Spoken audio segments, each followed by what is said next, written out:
What's up, everyone? Welcome to the Play in the Zone podcast. Awesome to be back in and heading towards 2021, starting the podcast back up. Today, I'm super excited to have Ratu with me in here from Scotland, all the way in Scotland. I'm in Korea.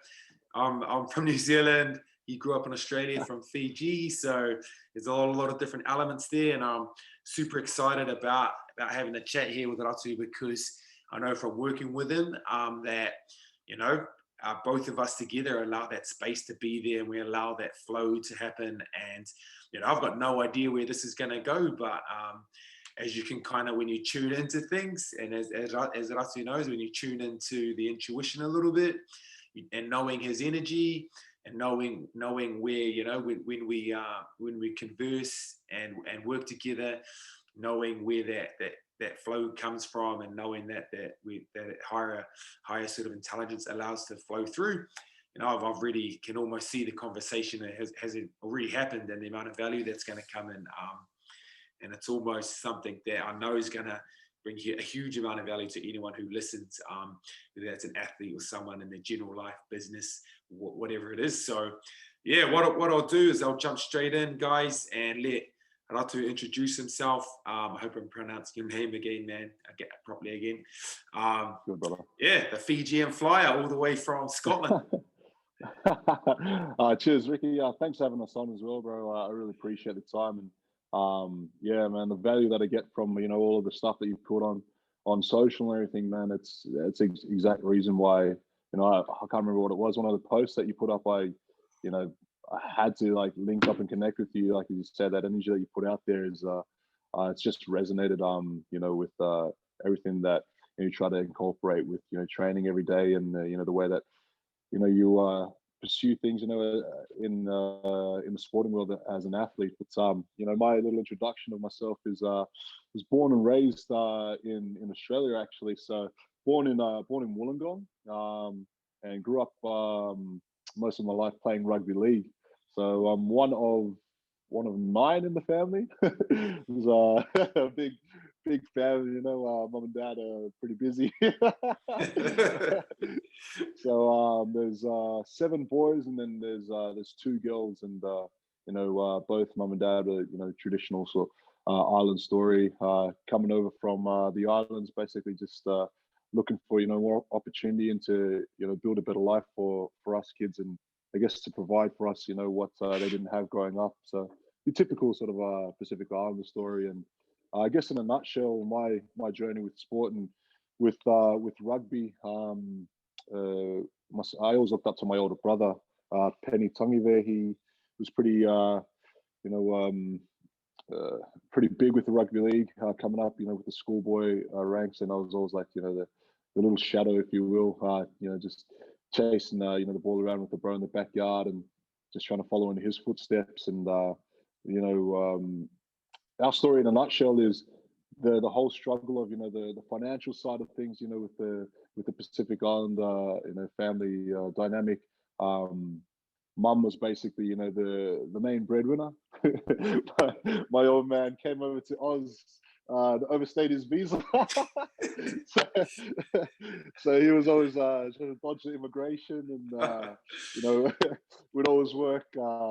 Man, some mean memories working on the orchards, picking oranges and picking apples and stuff like that, because that was the easiest way to make money and stay off the grid, making cash in hand for the old man. So he was playing up, but mum was always the main breadwinner, and that put a whole lot of pressure onto her. She ended up developing a pretty bad gambling addiction, to try to make ends meet and provide for the family and keep the roof over their head. My brother and I, the first house that we all sort of moved into when we moved into Campbelltown, my brother was at the Roosters at the time, and I was coming through in the under-20s with the West Tigers. And the lease on the house had my mum's. It was under my mum's name, my brother's name, and it was under my name because of the money that we all collectively were making. Mum probably wouldn't have been able to put the lease under her name individually. So there was a lot there. in terms of the fact that, you know, it was a bit of a catch-22 with mum, because she didn't want us to have to bear the burden of, you know, financially providing for the family. But the irony was she ended up making it worse, because she tried to go and gamble, like, you know, to make that, you know, rental money or like whatever bills that were outstanding, when, you know, it would have been so much easier, you know, if we just all, you know, put our heads in together, and we would have been able to cover things financially pretty soundly. So I think there's a lot there to be said with, I guess, the generational type mindset with, you know, mum, and I've had a lot of chats with her in terms of, you know, I guess getting away from that egotistic, you know, I guess is the word that comes to mind, side of, you know, trying to stop us from having to, you know, provide that financial support, where we were always like more than happy, like, you know, to be there. You know, we wanted to, you know, as you, like, I think all like young Islander boys do, like, we wanted to just buy, you know, mum a house and help her, you know, retire and just set herself up, and for all the stuff that, you know, she's always been there to do for us, you know, as kids growing up. You know, so some of the best memories I have is, you know, first sort of athletics carnival, and mum's on the sideline. You know, she was always there. She was always there. So it was always it was a hard thing, you know, to see that, you know, to happen with her. And, you know, that's, you know, we're still, I guess, in the blocks of, you know, building back up the relationships, because, you know, there's a lot of fragments there that, you know, the relationship with mum sort of broke down, as you'd expect it to. But basically, that whole gambling addiction that happened with mum, you know, I'd spoken about that, you know, pretty openly when I got to spend some time training with the Brumbies. It was back in 2015. Basically, what happened was my brother, so he was on a pretty big money contract with the Roosters, and he terminated. He didn't know how to speak to anyone. We both didn't know at the time how to speak to anyone. He terminated his contract over with the Roosters, and he took up a football scholarship with Baylor University over in Waco in Texas. And he's ended up finishing up his university degree over there. It's sport and exercise physiology. So he's finished up his studies over there, and he's playing in the MLR competition. Potentially will finish up as his last year, with the season being cut short with COVID. And then I was at the Bulldogs actually at the time, and I didn't know how to speak to anyone. Same thing, just basically left from the team, didn't speak to anyone, and I moved away to Canberra, where I met my partner, now fiance, Victoria.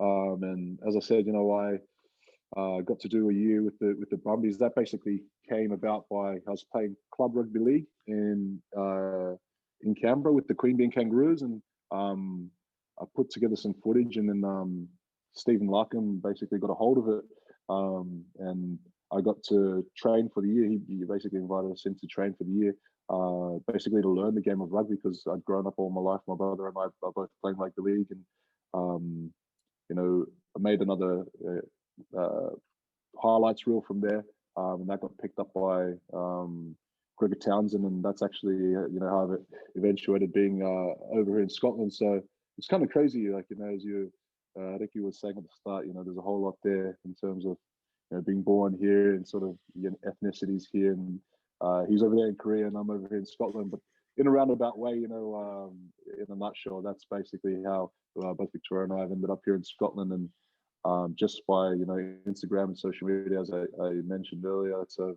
linked up and connected with Vicky. So yeah, man, long and short of the introduction. Yeah, long and short of the introduction. Anyway, awesome, brother.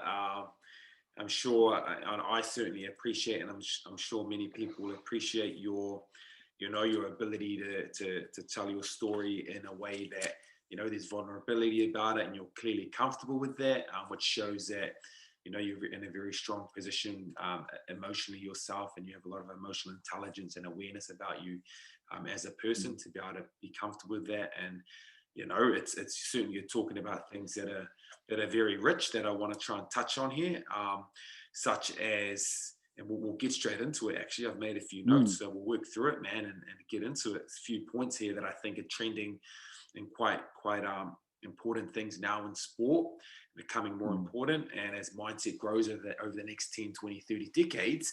And I know we've discussed this, and we're on the same page on probably where a lot of the trends are heading. And I make no secret about posting about that and posting about 2050, man, where I see things and where I see things going, and and dancing in my nightingale and my dressing gown, my hat on. Might look a bit random to some people, man, but I'm 100% sure that in 10 years it's going to be what every team's doing, because but I will leave that for now. I want to touch on this, man, because you look at the NRL now, and there's about 50% of the players are Pacific Islander.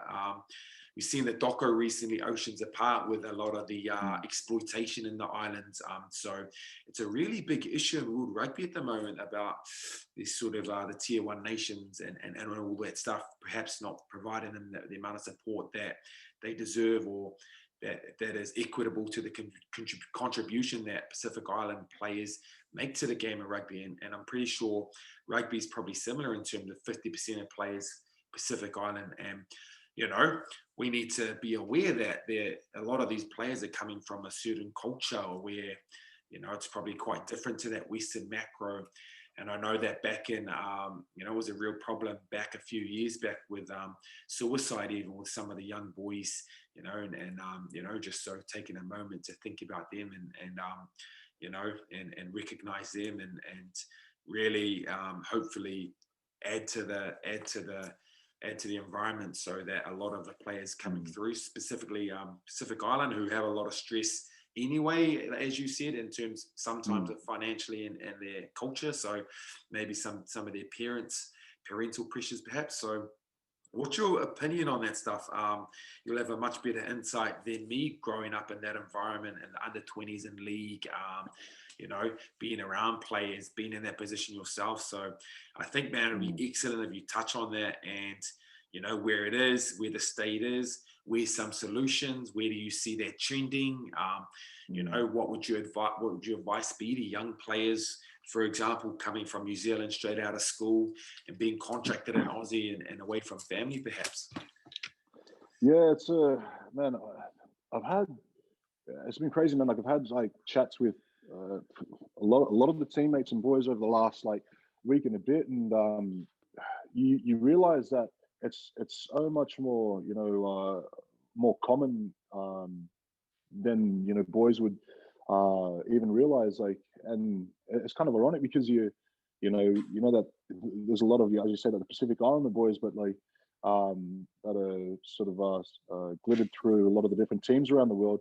You know what it's like, when you hear around the boys and that you catch up for coffees and you're speaking about video games or whatever, a very type, I guess surface type, conversations where a lot of the boys are in the same boat, going through the same sort of, struggles, but the conversation's just not opened up, about that. And it's not to purposely go out and try to pry into each other's businesses. I remember you touching on the fact that things have to happen or authentically, and it just so happened that, so I'll give you the example. We were on an away trip 2 weeks ago against Ulster away, and we're just sitting in the sauna, with one of the boys is basically just asked me about the story that I just you shared to you about my introduction of who I am and how I got into rugby. It's just hey, just curious, you said you grew up playing rugby league, and how'd you get across to rugby? And he was just out of curiosity, and I just basically was mate, told him the exact story that I shared with you, and then I could just sense that he was just listening, and I think for me, one of the biggest things that I've found is at first, when I first spoke about I guess all the struggles that happened with the family, the first person that I spoke to was my mom, because I wanted to have her back in to understand that I'm not trying to just go out and just sell her under the bus type thing. The Brumbies wanted to do a little bit of a piece in the Canberra Times paper just about how I came across from rugby league to be able to train with the team. So I spoke with mum initially about it, and like I said, when my brother and I were both at at the rugby league teams that we were at respectively, like we both didn't know how to speak to anyone, like who all the support systems that were there within within the clubs for us to reach out to and speak to. We just didn't know how to like open up that conversation. So the biggest thing that I found was like being, I guess as you said, like comfortable or vulnerable enough, to be able to share the story. Like I've been like when boys ask me now, it's not like like I don't feel as like jaded or like the emotions aren't there anymore because I've spoken to mom and we're working through stuff, but I'm comfortable enough to speak about it. And the fact that that's the case. When I spoke to my teammate, like you just hear him like see the cogs turning in his head, like sitting there in the sauna, just like chatting the night before like a game, and then he ended up opening up, about like stuff, that he's like been going through, and then the long and short of it is like I was like, bro, like there's so much support in place. Like I touched base with my captain earlier about like COVID, not being able to get back to see family and all that, and how that's mentally affecting being apart from your family, wanting to turn up to training and whatnot. And I went and spoke to the head coach, and he was like, mate, like, if you need some time off or whatever, like you actually realize that everyone's going through their own individual stuff, and then like once I guess it just presented the like a genuine opportunity, like to. It wasn't like I was trying to like go out and like open the conversation. Like he asked, and that's just a story. And when I shared like that, he was just like, oh, like I'm actually going through this and this, like with family, and having to send money back and all of that to the islands and whatever else. And I basically was just like, bro, like like speak to like I'll speak to the captain if you want me to, like if it's okay with you, or like I'll like even the coaches, because I literally just spoke to them like 2 weeks ago, and bro, they're actually so cool. But the fear there is, but the coach will think this to me, like there's always like some reservations that boys have there. So I guess like to answer your question is the disparity with I guess the cultural norm, if you will, of the Pacific Island boys, and being so glittered through the teams, and having, I guess, this whole sort of like cultural blockage, if you will, of not necessarily like being able to open up a conversation like that, is, I think, just being comfortable enough to like let it genuinely sort of happen, and like sharing like and having like a real conversation, like as opposed to like just the boys, a bit of banter and sort of joking around and that. But I don't know if that makes sense. You know what I'm trying to say there. Yeah, 100%, man. That makes sense for sure.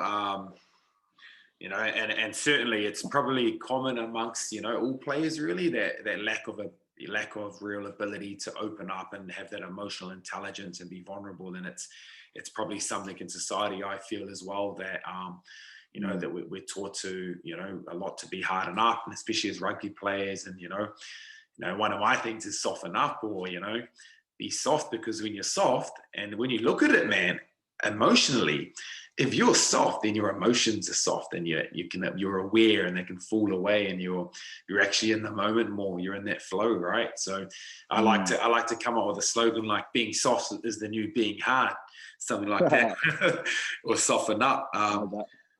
Yeah, I like that.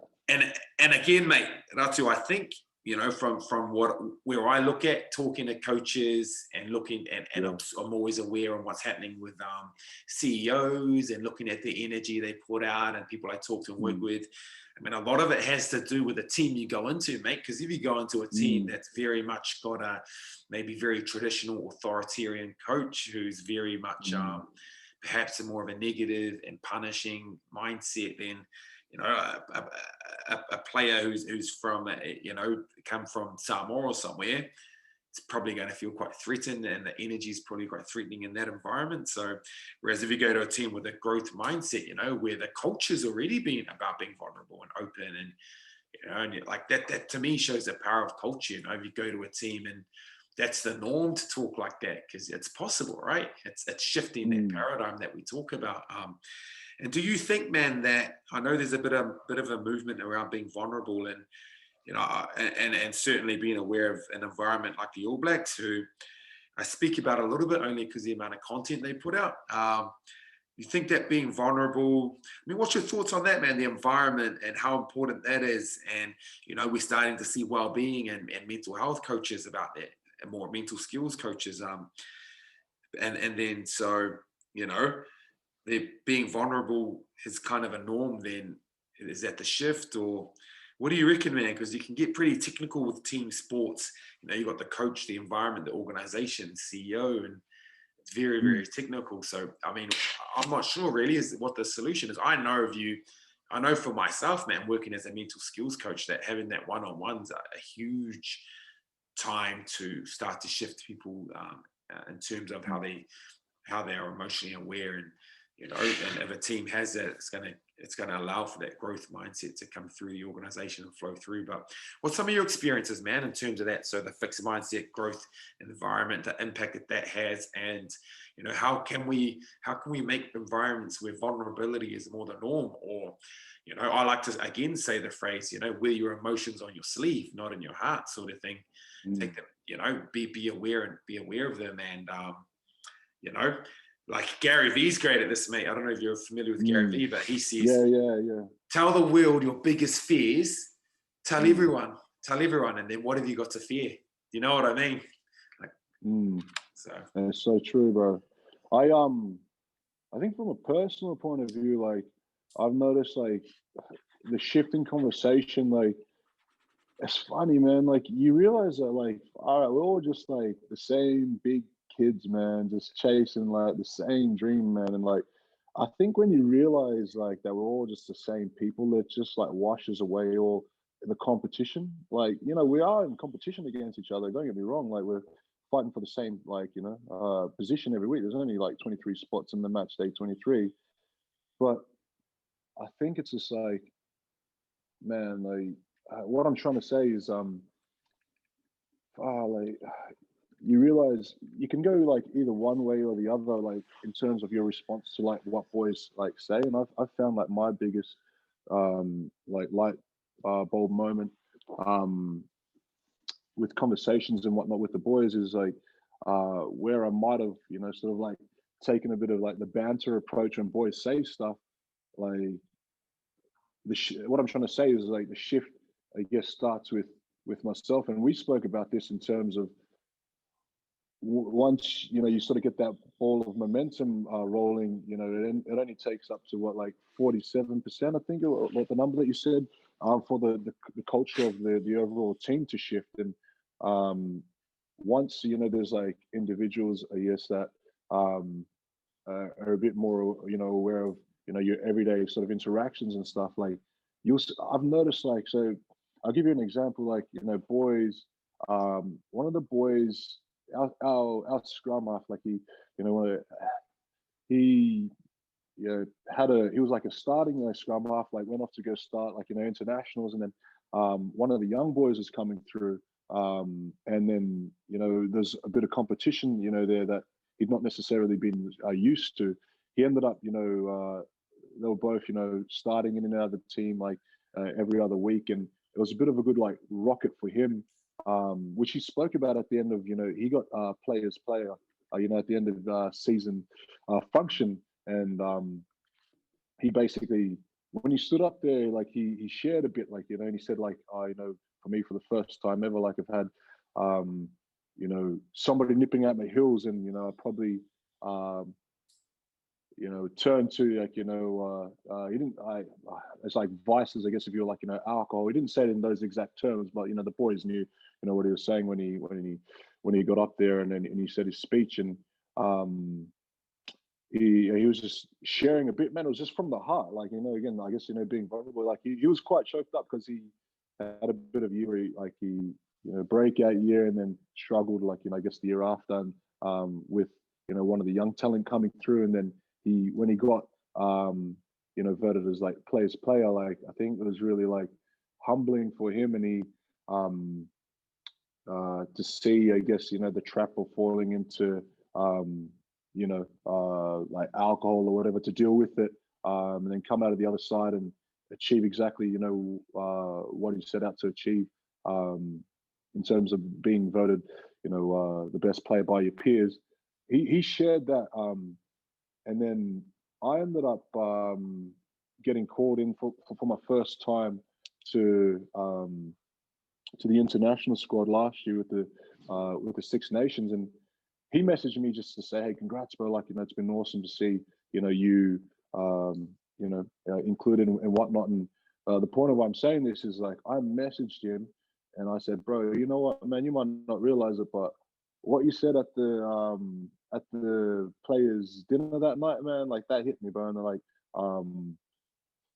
it put like a rocket, like, my like backside, if you will, to just be like, all right, like seeing like you at the pinnacle, like with international and that, and then dealing with another young boy coming through, like nipping at your heels, and then you sort of the way that you dealt with that, and then bouncing back, and then listening to what you said, up on the podium, like that night when you took your award, that sat with me, bro, and like basically it was like inspiration for me to train and like push, and I guess like here I am, in the international camp off the back of it. What the point of why I'm saying all of this is, as you open up, those conversations, like our relationship went to a deeper level in terms of like, that trust. And he was like, bro, he basically just was like, bro, like, I'll say this message, man. It's like one of the best messages like I've received like in a long while. What I'm saying there is like, when you're speaking about vulnerability and stuff like that, like it wasn't like trying to go out and like automate things, or like it was just a genuine thought. That it was like, bro, I guess your mom always said, like, if you have something to share, like like say it, like you just never know what good it'll do. And when he didn't know that, man, like he wasn't trying to share it there to inspire boys. He was just sharing his 2 cents, like and that hit me and stuck with me. And then I was just like, man, like I could go and tell him at the time, but like, I mean, it's respect. It would mean nothing because I wasn't like, playing well or anything at the time. Like, use it as fuel, and then like, getting caught into international camp. And I was like, bro, you know what, man? Like what you said that night, like helped, like basically get the ball rolling. And then, what I'm saying is like, I noticed like those conversations now where we usually go to banter and have surface like level, like, banter, it's like real conversations. Like, I messaged him, again after, the international game, like, Scotland and France, like, so Scotland just went down. I fired him a message. I was like, bro, you know what, man, like, unlucky result on the weekend, but bro, I thought that you were like one of our best players on the field, and you feel like you can, connect up with that level because I guess ice has been broken, if you will. But to answer the question in a long, like, roundabout way, like it's by break. It's a slow but sure thing. So it's you're on point when you say like 2030, 2050 down the line, because it's a whole lot of generational and like personal, like family dynamics, and that we bring into the environment. And it's almost like boys having to get out of it. To put it in a nutshell, we have to get out of our own individual ways, and to see that we're all the same here with the same fears and insecurities and vulnerabilities.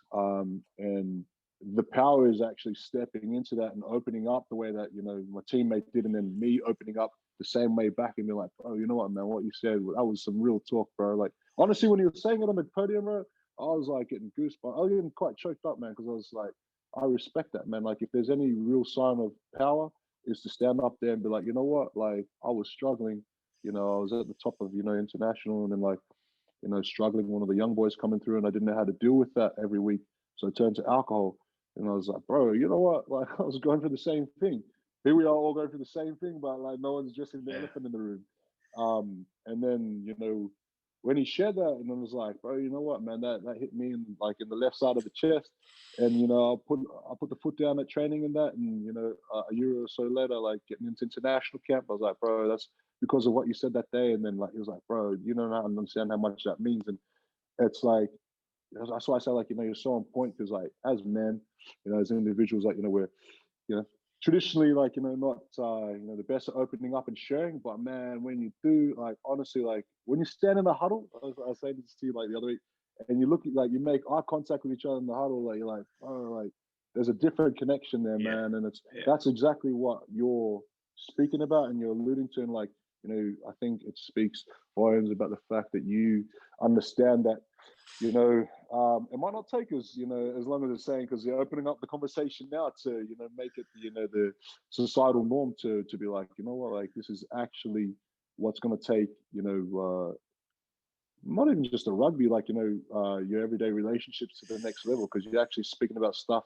that's real, that, you know, you're all going through, but nobody's like, you know, speaking about, like, you know, the taboo stuff, if you will, because you're like, oh, you know, I'm at coffee, I don't want to ruin the mood or whatever. Like, you know, it's like, nah, man, like we're all at coffee worried about the same stuff, but nobody's speaking about it, man. And as you say, it's not a thing that you can manufacture. It has to come out like authentically in the conversation. So when I spoke about, you know, the conversation in the sauna that I had with my teammate when we were away against in Ireland, and then, you know, that conversation, like, boy, like we feel that as well. We're not trying to like just manufacture stuff for the sake of our, you know, positivity and affirmations. It's like that stuff's actually real, and yeah, those connections, like they'll flow like in a deeper level, like on the field, in those moments when you need it, because that level of trust is built because you're like, you know, vulnerable, I guess, if and trusting enough off the field to be able to share that stuff, and then that's met.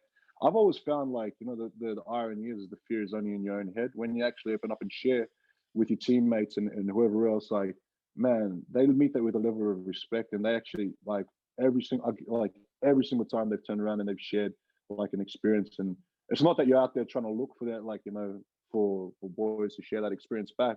It's just when you know, give that energy, like people authentically feel that it comes from a good place, or they feel that it's real, more than it's coming from. They feel that it's real, and then people feel comfortable enough to open up and you know, share back. And then, as you say, like that trust and that, you know, bond is, it's there, like you say, you're bonded, like you end up like you're bonded, and you're like, it doesn't matter like where you go, like again, like that'll always be like a special thing, because you just be like, bro, like you understand how much that's meant, like for me to give me inspiration to kick on and like create momentum and do stuff for your own self. And, you know, I sort of think about that quote, you know, it says our deepest fear, it's not that we're inadequate, it's that we're powerful beyond all measure. And, you know, as we, you know, share, you know, whatever it is that, you know, you're going through, you need to share, you know, unconsciously give other people the, you know, the permission or the liberty to do the same. And it's so true, man. Yeah, so to answer, you know, your question in a long way again is, you know, that shift in that vulnerability shift, if you will. Yeah, it's I feel like the best way is like, I've, you know, as I say, I could go through the banter route, you know, with the boys or whatever, but I found like, you know, opening up, like just me, like having real talk, like boys actually like, you know, recognize it. And the funny thing is, like, boys won't always say it in a group setting or one-on-one. Yeah. Boys will share like with you, because, you know, like, you know, it's like, you know, boys are like bit of banter, take the piss and stuff, but, you know, again, that just, I guess, comes from like an insecurity place, if you will. But like you realize that conversations are definitely a lot more different one-on-one. So it's almost like picking and choosing like the right times, you know, to share that stuff, because like you know, individuals won't always be comfortable, you know, especially in group settings or whatever. But again, like, you know, you're not trying to go out and like fabricate stuff. It just it happens that stuff comes up, like, you know, the way that it does. And those have been some of like the best memories, and like, I guess the best things that I cherish, like long after rugby's done, is that connection that you have, you know, just by you know, sharing your individual like experiences like with each other. Yeah, man, Ratu. Always love it, mate.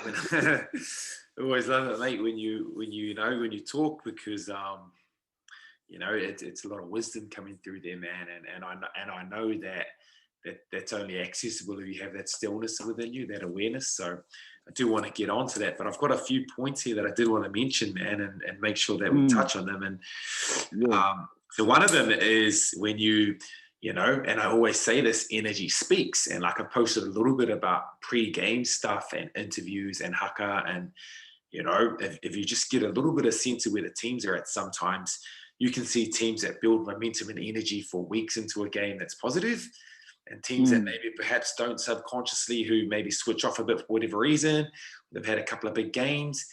And when I say energy speaks, I kind of mean, man, the result's done when the ball's kicked off, right? And that doesn't necessarily mean the best team wins, but it's the power of the energy there. And it comes back to what you're saying, where, you know,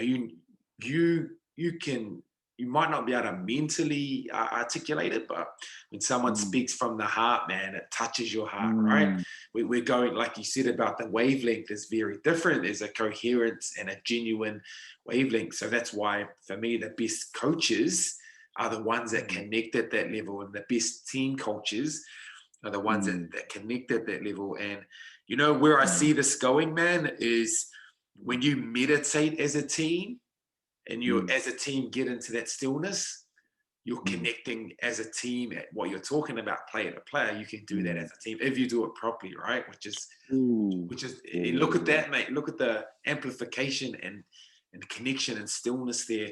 Because when you're connected as a whole team, like you're saying, you know, you trust the person next to you like it's your brother, because at the end of the day, connecting at the deepest level is the formless, right? And there's no differentiation there. So as a team, that's where you're at kind of a spiritual level. And then really pressure's not a thing anymore, you know, getting caught up in the score and outcome, you know, getting emotional. And even when you compete with each other, you have a deeper connection. So it's more of a fun, playful thing. So again, that's my 30-year, 2050 thing, mate, that I'm looking at. Another thing you mentioned, the team karma. You know, it's not very clear, but you hit the nail on the head. When you come together as a team, you're bringing a lot of the energetic pulls and the egoic and the patterns within you, and you can't see it, but the team collective energy field can be filled with these pockets. You know, it can be filled with resistance. If there's someone with a really big ego, he can really restrict that flow. So, you know, it kind of looks like a bit of a mess, a fixed mindset team. And I've done some diagrams around this, but the more you shift, you know, the more each player shifts inwards, the more it's excellent to talk. You hear you talk about that. Players being vulnerable, being open conversations, because once that's the norm, you break down those barriers, right? You break it down. And when it's completely gone, man, that's where you have that growth mindset team, where the team is in that flow state. And that's a once in a generation, man, probably across all sports. Like you think of the Bulls with Phil Jackson, the Lakers, what the All Blacks have probably done over 10 years, that would have needed that connection to keep that consistency. I don't think it's possible otherwise. What else have I got down here, man? That's that empathy as well. That's a huge one that I wanted to touch on. When you have that, and you hit the nail on the head, and I love that coming from you, being a professional rugby player, you know, an elite athlete, for you to realize all this. And that is where I'm coming from, and where I want to probably go next with yourself is, you know, when you understand yourself, you understand that as a human being, you're essentially the same as every other human being, right? We have a lot of shared anxiety or fear that's at the root of the ego. We have a shared sort of level of anxiety from a lot of projecting and a lot of the emotions that have happened through a long time with a lot of violence and war, and, you know, a lot of discrimination and racism and slavery and things. You know, we've got all of that within all of us. You know, we all have that sense of separateness with the ego. We all have the you know, we all have the tendency to maybe be jealous or envious, but we never talk about it, right? Because we want to post a perfect social media, Facebook image. We want to give people the perfect image, which really comes out of insecurity. So if we get really deep into all this, man, it's about, you know, let's freaking collapse all of that. You know, one thing I'm doing at the moment is actually writing a book, which is a bit about my own story. I don't leave nothing out. You know, because personally, I'm connected with my awareness enough that I'm like, you want every insecurity and fear that I've ever had, here's the book. And I honestly don't mind who in the world reads it. I have no qualms with it, man. I think if every human being could get to that place, not that I'm special or anything, but if we I know what you're saying. Opening up, man, and like a lot of players are, and like you are now, then you just break down a lot of that karma, man. A lot of that, you know, the emotion softens, and you kind of create a bit of space. And you know, it's so true what you're saying, man. Once you shift the culture, and from what you're saying, I can tell your team already, that you're having those conversations, and the guy you mentioned, Mm. you know, you certainly got a lot of good things going on there within the environment. And I want you to, if you can, man, again, Yeah. if you want to mention anything I touched on, I want to really, because my biggest thing is making being primary and shifting people's consciousness to that place of awareness where Yeah. we're not identifying with every egoic thought, because a lot of the time they're thoughts, as you've mentioned, from our parents, perhaps, that we take on around Mm-hmm. limitation of finance or anxiety, depression, or whatever. And at the end of the day, man, as I know, I've meditated with you for a bit, in this moment, there's only stillness. And if we put everything to the side just for a few moments, we can Mm. connect with that awareness and stillness, right? And we can Mm. understand beyond words their essence and flow. And that's why I know you can articulate things so clearly, because you have an understanding intuitively of that. And Mm. it's why people can, most people can struggle to understand, you know, when you speak about some of the things that come from intuition, Yeah. because you can't get it through the mind, and most people are mind dominated. Society's mind dominated. So look, man, I want to get back over to you. I don't want to talk too much here, mate. No, you're good, brother. Let's go back, man, to league, bro. You said, Mm. you know, growing up, perhaps there's a bit of karma there, in terms of yourself growing up environment, you know, genetically, like every human being has. And, you know, you couldn't quite talk about your emotions, held a lot in, probably like a lot of young guys do, myself included. Um, Mm. and again, the empathy that we're talking about, I relate to people on a very, you know, I almost I connect to every one of my clients, because I'm very Mm. empathetic, man. And, you know, I'm no judgments at all, because I share that as well. I've gone through my inner self, and anyone who does, you've got to go through some of that turmoil and uncomfortable stuff, right? You've got to go Mm. through things that you don't really want to look at, but it's a step that has to happen and shift. And it's not that easy, right? Because it's easier to go and party and drink and pretend it's not there, right? And then Yeah, go exactly. control, cover it up. So how do you make that shift, man? Because you're certainly in a place now where, you know, being is something that you clearly are able to connect with, and your awareness, and you're in a very sort of place where you can be articulate and intuitive. And so you've got to kind of gone from someone who's like myself as well, probably completely mind identified, emotional Mm. intelligence not really there, to a place where you've kind of shifted that, with that emotional Mm. intelligence has probably become more primary, and then the mind is more of a tool that you can use as an athlete in person. Bro, you know what, man? And I've just like, man, I've got goosebumps, man, thinking about it, because it's like, it's so true. But like, I think of like someone like, bro, exactly who you touched on is Gary V. Gary, and I've seen this so many times. He's spoken to a lot of young people where it's just like, man, like, my environment at home is just so toxic. Like, you know, I want to pursue this, I want to do this. My parents are telling me to go to college and do this, and that's the reason why like Gary V like touches so like hits so many people in the heart, because he speaks that truth. And I've seen him say it to a lot of kids, and I didn't realize until you just said the question now that I guess I did the exact same thing. Like, I guess I did realize, but it's just like just reminded me of like of that exact thing that he's saying. Like, he said the same thing to all the young kids, and it's so true. It's just like, move, get out of home, get out of that toxic environment. Like, I always knew that it had to be done, but I just never had the courage or the backbone, if you will, like to do it. Like, I just like, you know, came to the point where I had to terminate the lease and basically kick my parents, like, you know, my family out of a home, and I never had the heart to be able to do that. I wouldn't never have had the strength. Like, when I was, the irony was like, you know, when I was just like by myself and single, like I was like, you know, the struggle that my family's come up through, you know, I don't want you know, to go through the same thing. I guess it's the whole reason I said like, well, my parents moved across from the island to try to, you know, pursue a better life, you know, for us kids. So I was always like, you know, okay, I'll do my study first, and you know, look to make a career out of sport. You know, I always thought like, you know, relationship would just be extra pressure, extra, you know, burden on top of things.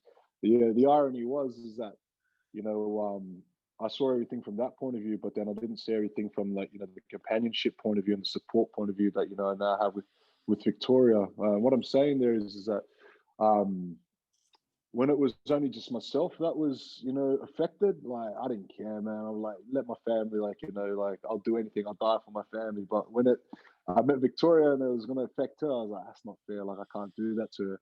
And for the first time ever, like, I had that conversation with my mum and that. And I think there's, a fair bit of serendipity as well as the word that comes to mind, like luck, if you will, that you can't control. But I guess you say that in the terms that, you make your own luck in terms of the situations that you put yourself in. But I had, I met Victoria and then like also had the support of like, her dad, and her family there for the first time in a long time. Like, I'd never really had that structural, hierarchy that you will, have from that, your parents and that at home. Like, my my old man, I mean this in love, in a bit of a joke around. My old man that's always off, dodging the immigration and like, I say that in a joking way, like, he was always working, like, so he never really had that capacity, to be there in that masculine, sort of strength that we needed. Like, there's a whole lot of insecurities with him, when his upbringing, and I guess the saying comes to mind that if we just see that we're victims of victims, we can have some empathy, for our parents and to put ourselves in their shoes. But overall, what I'm saying is like I ended up moving. As I said, I left from the Bulldogs and I moved to Canberra. And for the like, I'd always like, as I alluded to my teammate going out and getting the alcohol every week, and like I'd always go and just like drink every weekend. And then I didn't realize at the time what I was. Well, I did actually like what I was doing. I'd always stay at my one of my best friends' place, and like it was almost like the envy, I guess, if you will. Like I always envied him in the fact that both his parents like in the military, very like structural type family, and they had I'd always just stay over there because it felt like I had parents like that always be like just stay here in Paul's room if you guys get drunk or whatever. Like, we'll, make you breakfast in the morning. I was like, oh man, this is nice. Like, you go home and it just feel like there's always like all that pressure and that at home. So in a way, like, it's funny, man. Like the mind and like the body, like whether you realize it consciously or subconsciously, I was like out trying to drink every weekend or whatever. But I was actually looking for, that structure and that hierarchy, that I didn't have at home. And I found that in my friends, and their family. And to, answer your question and what you're saying, how did you find, a way to, get away from, the vices of, of alcohol and whatever else to get away from your problems? It wasn't until I physically got up and moved out of that environment at home, like, that toxic sort of environment. And then, I met Victoria, and like as I said, there's like a bit of, grace and serendipity there that you can't control. Meeting her and having, that sort of things. But like, I think about Gary Vee because it's so true what he says, like, and it's easier said than done. I get that. I've spoken to a lot of, the Pacific Island boys where like they want to, cut those financial ties with the family. It's so much harder having that conversations, and I get that. I understand that. But it's that simple yet that hard where you're like, you just need to get up and just go get out of that toxic environment. Like whether it's like living off your mate's couch, like, however, like, you need to make that happen. Like, for your own mental well-being and sanity, like you'll, I said this before in the review, like you'll thank yourself a million times over, like, down the track, because you don't realize, like, I knew all along what needed to be done, but just being embroiled in, this is the point that you're saying, like, in that environment, like it took away that, I don't know, like the strength to be able to do it. So when I actually moved from Sydney to Canberra, like I was on the outside looking in and I wasn't embroiled in that toxicity every day, and having that energy affect you every day. So if there's anything that I can, like, say, like, give that bit of advice, is like, it's so true, man. Like, surround yourself in the environment that, you feel is going to be, bring out the best in you to where you want to go to. And again, I understand that there's so much that goes on, like, that makes that, hard. Like you need to live at home with your parents and all the rest of that.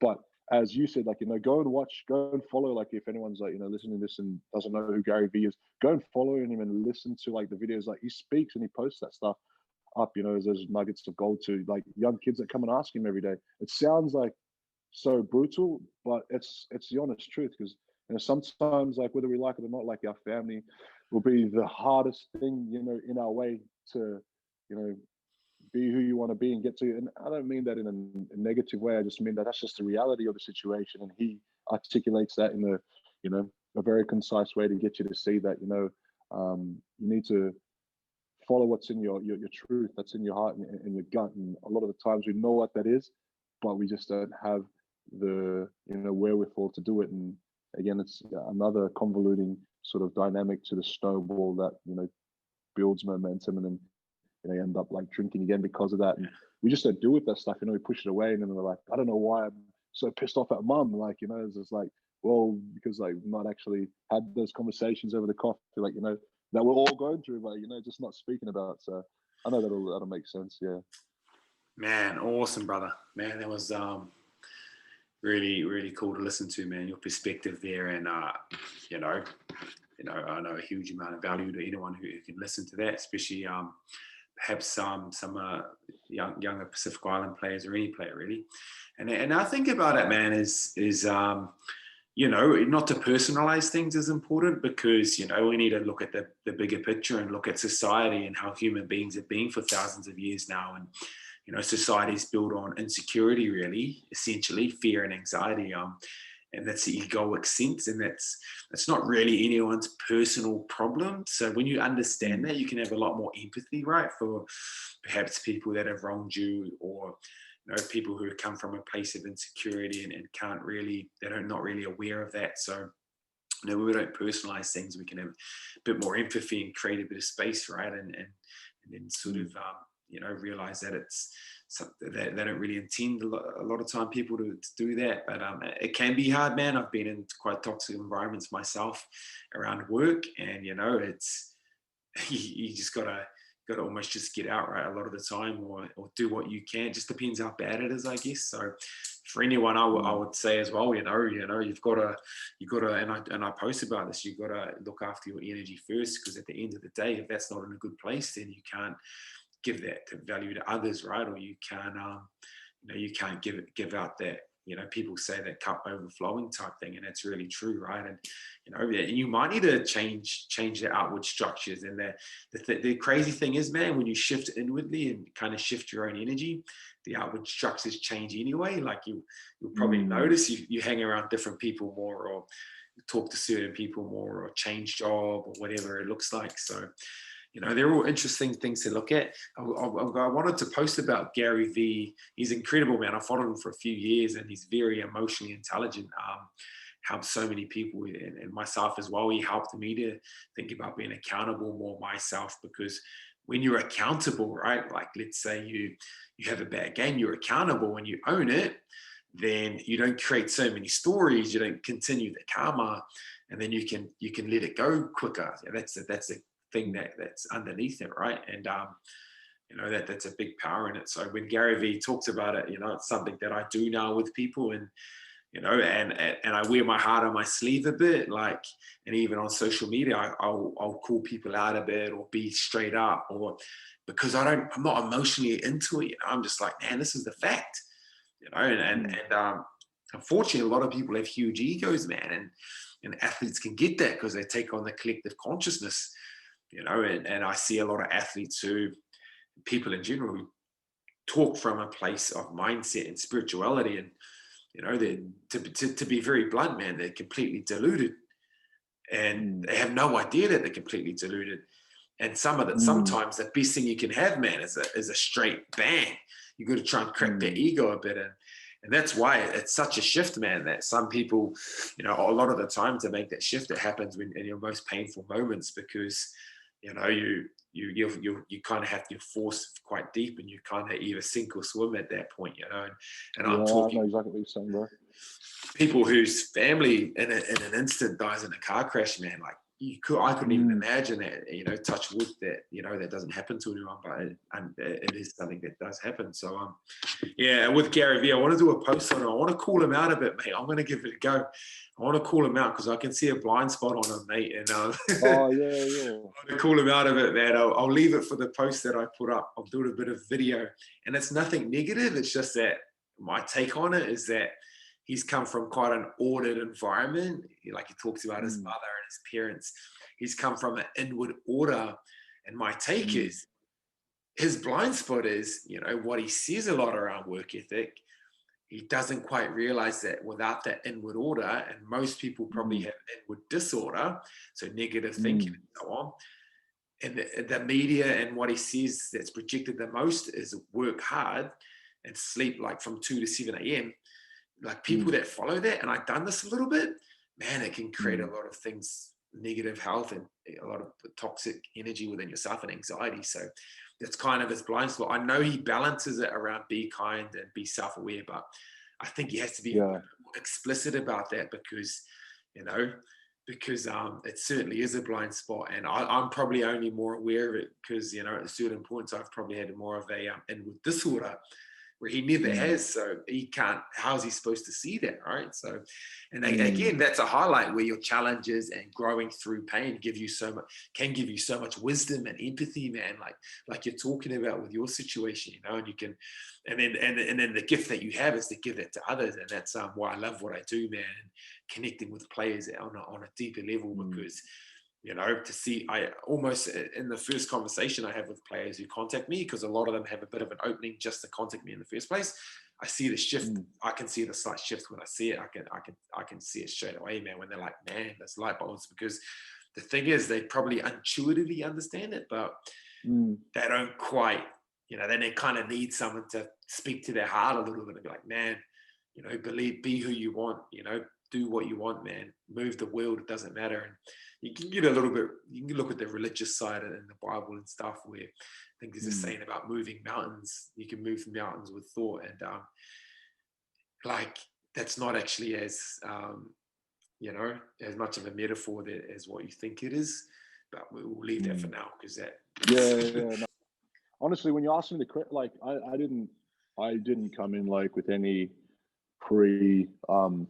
I don't know, premeditated thoughts of like where this would go. And like when you're saying stuff, man, like literally, like as you asked me, you know, about you know, what was it that I guess shifted things, and I got goosebumps because I'd known, as you say, but like, you know, you just reminded me of the fact that I did exactly what Gary V, you know, just harps on about with the, you know, young kids. And I say that with empathy because I understand, you know, the hardship around, you know, people like not financially being able to, I wasn't financially, man, like to give you an idea, I moved, I left, I wasn't getting paid anything, you know, really with the Bulldogs because I, you know, had my West Tigers contract terminated because of all the stuff that was happening with, you know, at home with gambling, and I didn't speak to anyone and whatnot. So I basically moved to Canberra and I was working as a hotel porter, you know, for $14 Aussie dollars an hour. And just, it's true what Gary says, man. Like, honestly, like there's times when I sit on the bus where, like, you know, as I went as, you know, 24th man, you know, for the international against Wales, you know, sitting on the bus, man, and I just sit there and just like, bro, everything comes back into your head, man. Like that stuff, bro. Just tears just coming down. You know, boys just, you know, like laughing and that. You know, you see the rain sort of falling, and you know, just the countryside, and I'm just like, man, like it's real, man.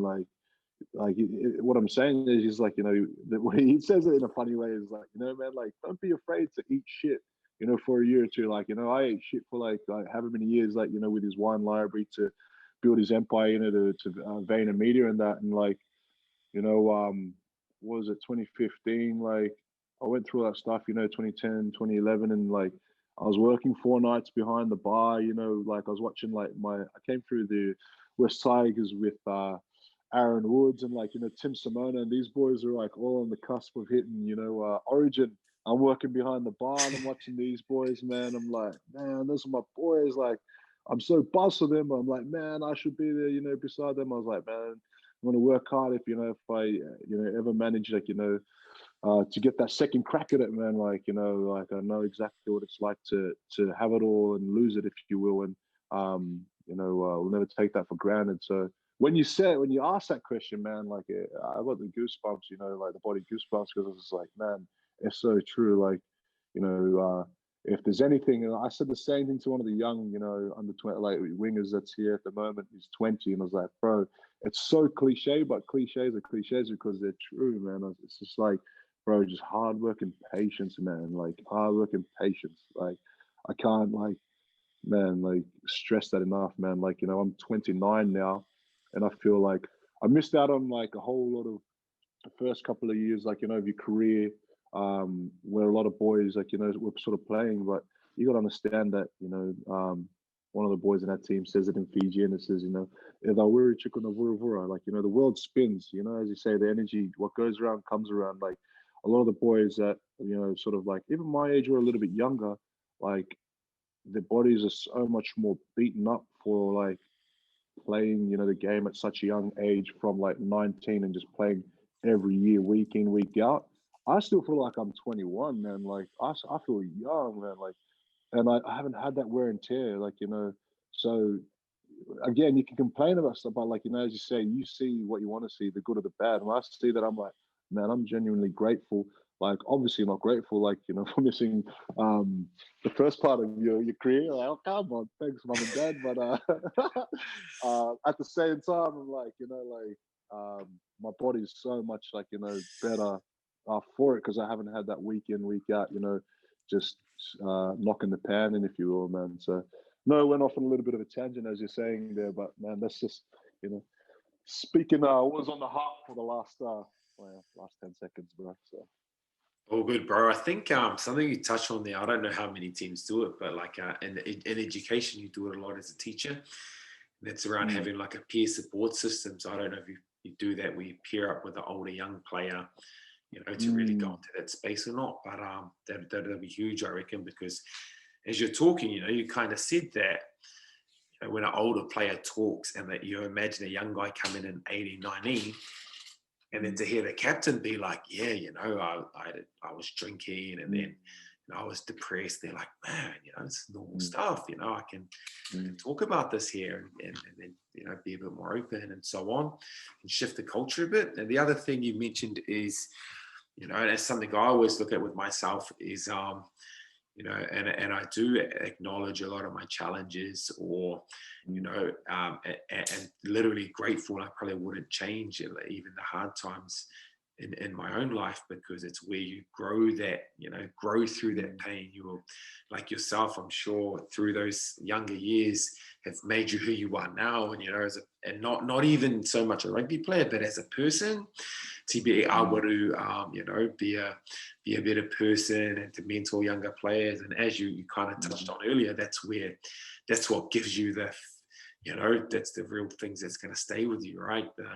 How you can do that and how you can impact others. And, you know, I think when any human being finds whatever it is within them that they can do to impact others, whether it's singing or whether it's through rugby as a role model. And, you know, one thing I really like working with rugby players is that I know that they are role models, a lot of the, pretty much a lot of them, and they have the potential to impact a lot of people. So, you know, it gives me a lot of energy knowing that if I can impact players who are going to be professional rugby players and have people look up to, and then they can sort of, you know, pass on a lot of that stuff. And man, it creates a lot of huge shifts in the world. And at the end of the day, man, I think the bigger picture is around human beings tapping into a bit more of awareness and balance, and, you know, coming into being.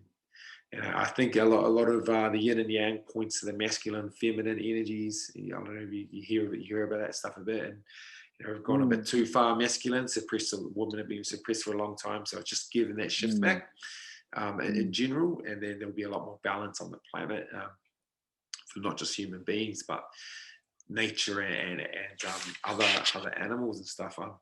Look, Ratu, bro, I know we would keep going, yes, man. What I wanted to say, bro, is if you could touch on the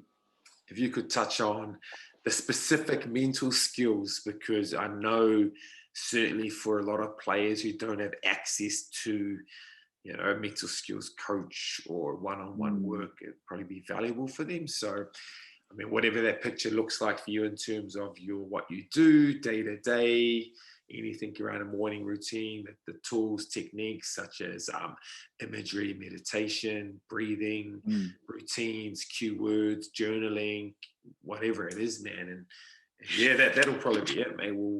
I'll let you get off to your gym session before you get in trouble, bro. Nah, you're good, brother. My coach actually just hit me back, so I'm all good to shift into the later one. So that's all good. What I will say, bro, is man, like, whew, it's I say this from a point of view that's like empathetic to the listener, because I know that everyone's different, so everyone will like gravitate towards what's intuitively more comfortable, if you will, or more natural for their own individual self. So what I'm saying, like what I mean by that, like at the time, like I didn't know what I was looking for when I said, like, I went out and sort of drank with my mate and stayed at his family because it represented, the nucleus. I didn't know what I was looking for, but I on a like deeper, like subconscious level, I did know, but like I didn't actually realize that that's what I was looking for. But that's what I found with my friend's family. So I say that with like, I guess, with respect to the listener, because I know that not everyone like is going to talk in the in-depth, wavelength that we talk. So bro, like I've done so much, like a lot of different things that, and like myself and my partner always like sort of talk about, like the conversations that we have are like on a different level. Is like, I'm not too sure, maybe they other couples do have the conversation on that level, or maybe they don't. But what I would say is like, I feel like it's whatever's gonna like individually work for the individual that's listening, or like what naturally comes like as comfortable to you, to whoever is listening on whatever that means. Because I listen to, I don't know if you know who Les Brown is. So he's a motivational speaker. So when I was working as a porter at the hotel in Canberra, bro, I literally just put my headset on every day, put my phone in my pocket, and for like 6 months straight, I just listened to like Les Brown podcast. I was like changing the towels, changing the luggage, but that's what I felt at the time. Like, so what I'm trying to say is, it's like, I don't feel like it's a one size fits all. Like, okay, this is what Ricky does. Like, that's what works for him. This is what, like, this is what I did at the time. Because like in hindsight, when I look back, I'm like, at the time, that's the capacity that I had to do that. So like, I've obviously got a lot more capacity now to do, like, your breathing, and you're like, as I say, you're sitting here and you're looking at your window. At the time, I didn't have that window to sit there and look at. Like, I was struggling. I needed to get away from home. I needed to go and find that solace, with the family that I found it with my mate. So what I'm saying is, there's like, I can understand and appreciate that everyone will be in their own like difficult, like, or like, really good circumstances, like whatever, where situation you are listening to this, like the one thing that I can say, like, and maybe it seems a bit of a cop out, but I just can't I can't what's the word, I can't emphasize how important, like, it is. Like, it's more than, like, your skill set. It's more than like, going in and finishing whatever like job, work on that you have to do at your work. Like, whether it's like, I made a vision board, man. Like, when I was in Sydney, I was playing with the a club team in the shoot, and I made a vision board, and I put like the background of, I put all these pictures, say, like, just playing, rugby, and I was like, I'm signed a fully professional contract by it was October 24th. It was like my mum's birthday, 2016. And I sat there and I meditated in the room, like every morning before, like, woke up on I literally was like 5-minute walk from Bondi Beach. I went and I sat there, and like, I could feel it, man, like in a way that when I was playing, like in training, like I was so all in, like, where you say like 9 out of 10 of, like, your actions comes from that place of that goal, because you sit there and you meditate and you feel it, man. Like, you get the goosebumps and chill. I did the same way that you dance every morning, man. I was like listening to my, bro, it's real, man. Like, Yeah. bro, people like, honestly, bro, like, this is like real talk. Like, people like, the fact that you have, the vulnerability and the strength to put that up, bro. Like, bro, everyone does the same thing, bro. Yeah, Like, go yeah. dance around the house and stuff. I like, no one's like, has the strength or that vulnerability to put it up, man. Like, I would listen, bro, honestly, to like, oh man, there was a soundtrack. I'm trying to think of the song, man, and like I'd listen to like, and while I was just, and I'd have a mirror there, man, and I'd like stare myself in the face, man, like just have goosebumps and be like, man, it's done, man. And like I ended up signing the contract here with the Warriors. Like it was like 7 days out of that exact Wow. date that I put on the vision board. So like I say this in regard to like I've done like different things at different times based on the capacity that I had. So I understand that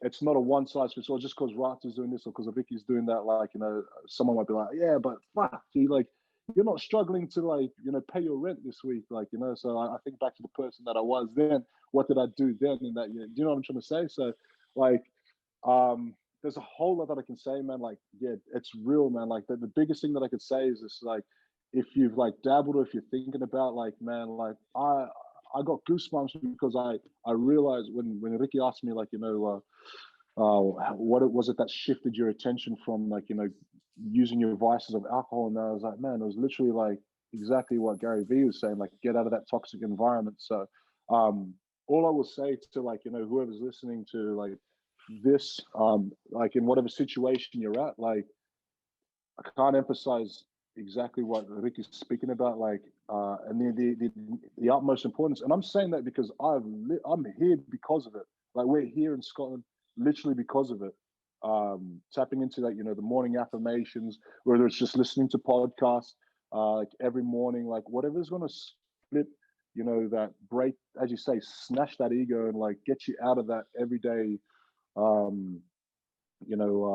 habitual way of thinking that you might have picked up from your conditioning of like your parents' upbringing or the environment that you're involved in. I can't give like one size fits all type thing, like because I've done a whole lot of different things that I've just always recognized the importance of the mental side of things, like and I know that everyone does to some degree, and so and the way that we speak, like it's a level that others might like not be into or might like might not like resonate with. But the point of what I'm saying there is it's like if you feel that you need to like go and listen to Gary Vee or like listen to Ricky, whatever's going to fill your soul up in the way that is going to get you onto the trajectory towards where you want to go to, because we're all different. When we tap into the wavelengths at a different at different frequencies, but we all have that access there, in whatever capacity that is. So yeah, I hope that makes sense, bro. Like what I'm trying to say there. Oh, mate, I'm sitting here pretty mind blown with what you just said, man. So, and I do this for a living, so I'm pretty sure any rugby player who just heard how you articulated that, there's, yeah, to be honest, man, and I'm just going to be straight up that, I collaborate and work and see a lot with what sports psychologists do. And that they wouldn't be able to explain how you just talked, because you need that intuitive, not that they can't, certainly some would, Yeah. but you need that intuitive sense to be able to put that all together in the big picture. And as you're talking, man, I'm thinking, you're saying exactly what I do. And I was thinking I might hire you as a salesman, mate, and Get us a pay you some commission there, brother. And but yeah, it's exactly what I do, man. And to give you an example, like this week or recently, I worked with a player who suffered depression for a few years. And the whole thing was about trying to unlock that, man, and understand it. And, how can you be self-aware? And that was all I talked to him about, mate, because I know, and he could sense probably too, that anything else on the surface was going to be a function of that, right? We've always got to look at what's happening in the deeper layers, but too often in sports psychology, and that's where my whole paradigm shift comes in. Sports psychology is just in the mind. It's a science, the known to the known. It's all in the fragmented mind, forms and looks at problems a lot. but it doesn't look at the wholeness, the complete sort of subconscious, like you're saying, the genetic, all these so many myriad factors that we need to really look at. So another player I've worked with, man, exactly your story, not your story, sorry, the kind of how you talk about the Pacific Island players, young guy, schoolboy star, bit of financial pressure from the parents, felt that weight, man, and probably cracked under the pressure a bit, and it fell out of the system a bit, and then he's playing again, and but that's all part of everyone's journey.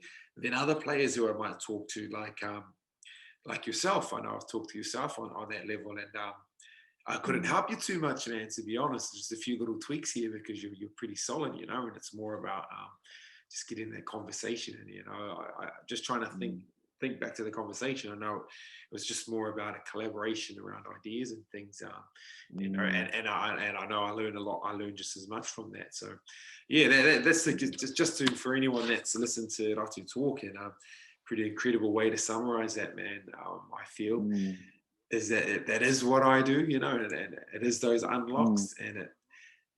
And a lot of the time you can get stuck on the surface, like, man, I'm hesitating to run this ball or take this tackle, but and they can't connect it, man, right? But I love working with players and they get that connection. I'm like, let's go a bit deeper into it. And players are like, oh man, this coach when I was 10 years old, 11 years old, hammered my confidence. He said I was nothing. He was an old school guy, blew his whistle and said, you're going to be nothing, thinking he was going to motivate me. But really from my background, let's use that difference that we've talked about. I've come from the islands, for example, just an example. This guy's come from England, a culture clash, and the England motivation is really demotivation. Exactly. So awareness is huge. And we see us, coaches, I see it so much, coaches and teams, man. It's a big thing. Sorry, man. What are we going to add to that?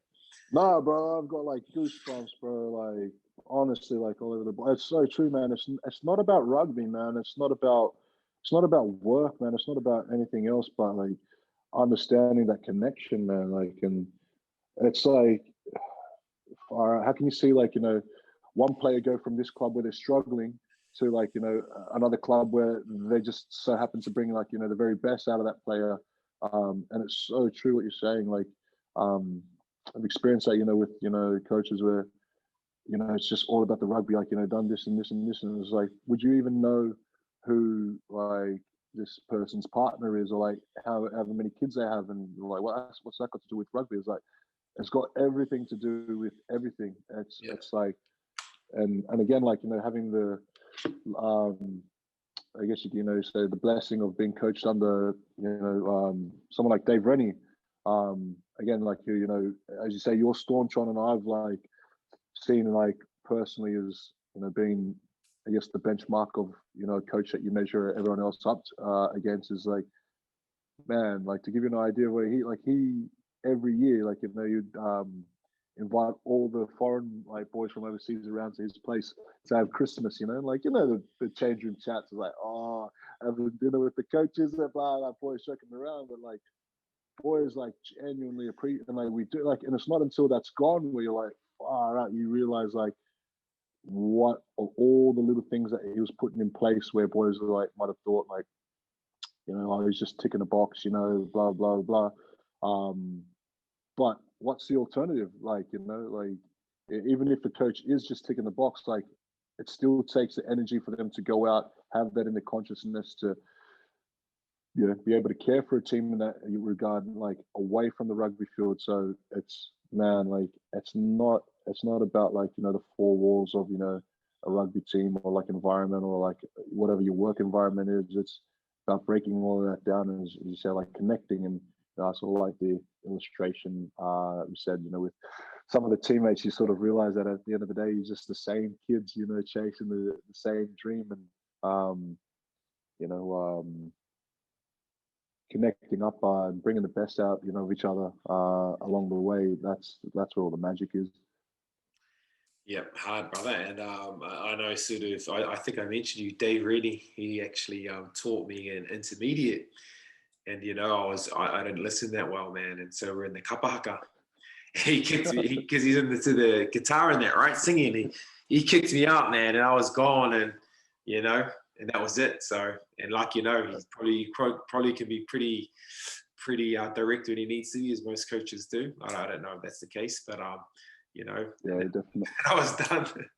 So he's from the same town, man. So that's, yeah, that was one interaction I remember.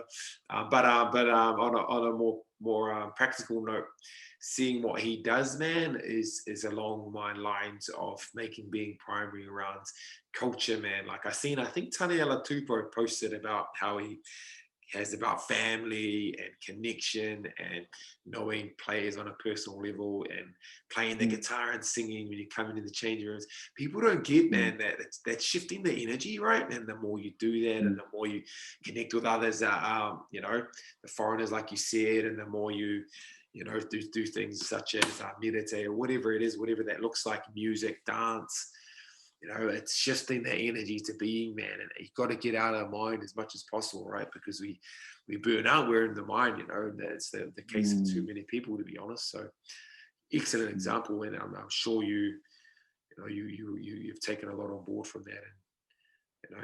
Yeah, definitely. Yeah. Hey, look, brother, we better wrap up, man, because I think we've flown by here with the time, and I know I mentioned to you when we took a little break, mate, when you had to message your coach. I mentioned to you, man, and it's interesting because I would say, man, that in terms of personally, I don't really talk to another person as I can with you, because it's not quite common to be on that same wavelength at that sort of depth with someone, and you know, so. It just as I'm sure you're aware, and people that are listening, that when you sort of, the mind quietens and there's no ego, no judgment, you know, there's a safe space which I like to create as a coach, then that flow just amplifies, man, and you don't really force or think anything, right? It's just kind of, I don't know, it's like how you try and explain it, man, because it's pretty hard to explain. No, I know, bro. I know exactly what you're saying, bro. It's just like, bro, like you're just surrendering to, man, exactly what you teach, man. Like it's, and I know it's going to sound so cliche, but like you're literally just in the moment, like as you're speaking, man. Like, you know, just listening, and like there's so much that comes like straight into your mind, and you know, it comes onto your heart, and there's a reason why that it comes that way, because whether we realize it or not, like there's, you know, life is like, you know, a series of like events and patterns that, you know, that reoccurs, and everything that you say, like when you, again, like I use that question like that you asked me about, you know, how do you feel like, you know, you broke out of like a cycle, and I was just like, well, how did I actually? And then like your heart, like, you know, my heart intuitively took me back to moving away from Sydney, and that. So it's just like listening to everything you're saying, and it's not even thinking about, like, it's being reminded. It's like there's a big difference there. It's like I wasn't thinking about that at all, but when you said what you said, it brought up something in me, and I think, you know, that's, if we, as you say, you know, we flow and operate from that place, that's exactly like, you know, what you teach. Like, you know, it's just like being in the moment and like listening to stuff, and then reacting like authentically, like, you know, in that moment, like to share what to share, and then like, you know, you, it brings up something in you, and like, you know, it's sort of like a, you know, here I am in Scotland and there you are in Korea, but you just like, you know, the wavelengths are going and coming back, and it's exactly what you said, you know, opening up that space for flow. There's no like you know, the overhead thinking of stuff. It's just like speaking what, you know, sort of comes in. I always think, like, look at it as a I don't know, like a vessel, I guess, if you will, like, you know, to have energy, you know, flow like in and out of, like, you know, us individually. And then, you know, I guess a good illustration or analogy to use is like, if we are like, you know, get closed off in situations, or like you tighten up, that's when, you know, you can restrict that flow of energy.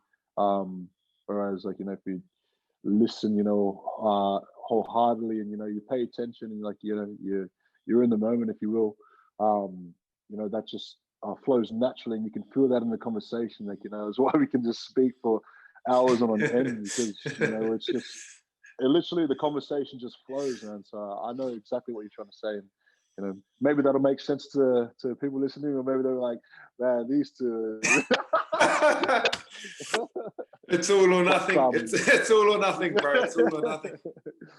I will say, well, like, when I've spoken, like, with teammates, to somewhat this degree on this level, you realize like everyone is aware of it, or like subconsciously aware of it. So when we speak, like, it's almost, again, like as you're saying, addressing the elephant in the room, or just like even like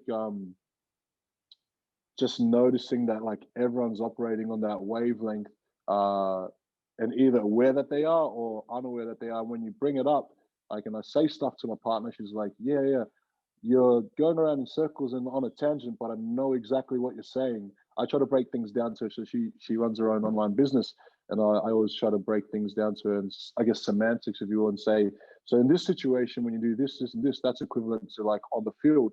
If I like was to like miss a tackle and a mate makes up and makes that tackle, I guess that's the same way, like, with you covering or somebody covering for you, like, in your business where you might have like overlooked something, like type thing. So when you speak in these roundabout ways, people like pick up on that language, and that, like, so when I wrote you that, when I shared that reference, to exactly who you are and what you do, I was like, I wrote things and I reworded them in a way that could be received in a more open way.